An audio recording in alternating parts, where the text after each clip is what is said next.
Okay, so, ready for another deep dive. Absolutely, let's do it. This time, we're heading back to the Byzantine Empire. Oh, intrigue, emperors.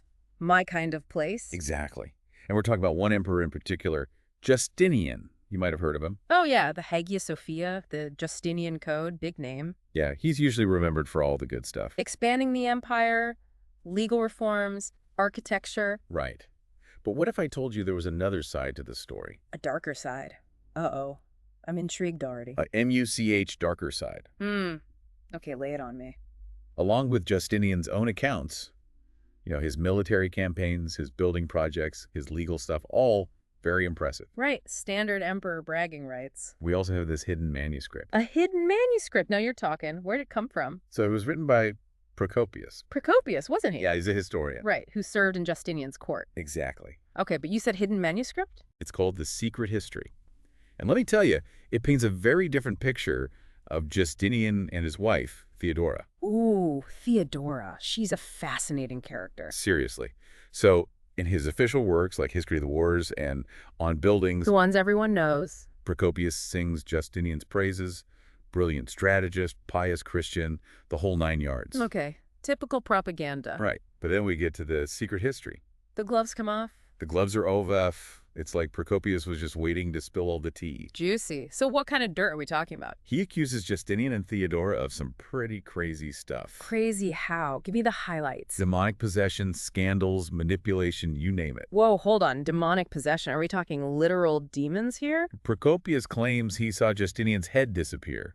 Said he was just a shapeless lump of flesh. Yikes. Okay, that's pretty vivid. He also says Justinian had this insane appetite, could eat mountains of food in one sitting. And as for Theodora, Uh-oh. What about Theodora? let's just say Procopius really goes into detail about her past, paints her as a power-hungry seductress who climbed the social ladder in some, shall we say, unconventional ways. Okay, so from saintly emperor and devoted empress to demonic and scandalous, that's quite the 180. Yeah, Procopius was clearly not a fan. But why? What's his angle? Why write this scathing tell-all? That's the million-dollar question, isn't it? And historians have been debating it for centuries. So what are the theories? Well, some think Procopius was just a disgruntled employee. Maybe he got passed over for a promotion. Maybe. Or maybe he had a personal grudge against Theodora or her friend Antonina, Belisarius's wife. Ah, Antonina. Another piece of work, right? Procopius really had it out for her, too. He did. He makes her sound like some mastermind manipulator. And Belisarius, the great general, just a pawn in her game. It's so weird because in his other writings, Procopius praises Belisarius like crazy. So which is it, puppet master or brilliant general? Right. It's like we have two completely different versions of the story. The official version, the propaganda. Where Justinian's the hero. Exactly. And then this secret account where he's basically the villain. Okay, I'm hooked. So which version do we believe? Well, that's what we're going to try to figure out. Let's get to it then. So how much of the secret history should we actually believe? I mean, was Procopius really convinced that Justinian was, a demon? Or was he just using these crazy descriptions to make a point? I think that's the big question, right? Like, even if we ignore the stuff about shape-shifting and demons, Yeah, the more fantastical stuff. the secret history still raises some serious questions about Justinian. Oh, yeah. I mean, the guy was definitely ambitious, no doubt about that. And some of what Procopius says about him being, well, kind of ruthless, Uh-huh. it lines up with what other historians have found. So it's not just Procopius making stuff up. Right, exactly. We have other sources saying that Justinian could be pretty harsh when it came to holding on to power. And what about Theodora? Theodora. She was no pushover, that's for sure. She came from, a pretty rough background, but she was incredibly smart, a real political player, and she knew how to get what she wanted. Sounds like there was a lot more going on in Justinian's court than we see in the history book. Oh, absolutely. And that's what makes the secret history so interesting, even if it's biased. It gives us this peek behind the curtain, The gossip, the power struggles, Yeah. the real people behind the whole imperial image. Yeah, all that stuff. And it can lead to some pretty surprising connections. Did you know that the secret history actually influenced a famous American author? Oh, really? Who? Herman Melville. Melville. You mean the guy who wrote Moby Dick? The one and only. Okay, now I'm really curious. What does Moby Dick have to do with the Byzantine Empire? Well, Melville was a big history buff. And in Moby Dick, there's this chapter where he's basically trying to convince the reader that a whale seeking revenge isn't that crazy. He uses all these examples of animals attacking humans. Right. And one of those examples comes straight from Procopius. No way. So what, Justinian had a pet whale or something? Not quite. Procopius talks about this sea monster in the Bosporus Strait. It was terrorizing ships, killing people, causing all kinds of havoc. Justinian even tried to have it captured, but it kept getting away. Sounds like a real-life kraken. Yeah, something like that. Eventually, it washed up on shore, and the locals, who were pretty fed up with it by then, hacked it to pieces. Yikes. Rough ending. But okay, how does this tie into Moby Dick? Melville basically compares this sea monster to Moby Dick. He uses it as an example of an animal that's driven by revenge. Like, if this sea creature could hold a grudge, why not a whale? Wow. I never would have guessed that a Byzantine historian would end up influencing a classic American novel. See, history's full of surprises. You never know what you're going to find when you start digging.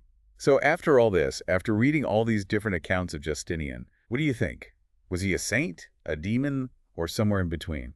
It's tough to say, isn't it? I mean, it's easy to label people as good or bad, but the truth is usually a lot more complicated, especially when you're talking about someone like Justinian. Right, it's like trying to put together a puzzle with only half the pieces. Exactly. Plus, we got to remember that our sources, even the ones written by historians, can be biased. They have their own opinions, their own agendas. So we might never know the real Justinian. Probably not, but that's part of what makes history so fascinating. It's a constant mystery. It's like a conversation that keeps going, you know? Always new evidence popping up, new interpretations, the secret history, even with its dramatic flair. Yeah. It reminds us that there's always more to the story. Always another side to consider. And who knows, maybe someday we'll find another secret history that changes everything we thought we knew about Justinian. Wouldn't that be something? That's the beauty of history, right? There's always something new to discover. And that's what I love about these deep dives, Yeah. digging into the stuff that doesn't always make it into the textbooks. Right, the hidden stories, the stuff that really makes you think. Yeah, and with Justinian, it's like this secret history just throws everything we thought we knew about him up in the air. Totally. I mean, it makes you question everything, like, were all those achievements, all those reforms, were they just built on lies? Yeah, or is it more complicated than that? Like maybe Justinian was this amazing leader who also had a really dark side. I think it's definitely more nuanced than just good guy, bad guy. For sure. It's tempting to just dismiss the secret history as like, someone just trying to trash Justinian's reputation. Yeah.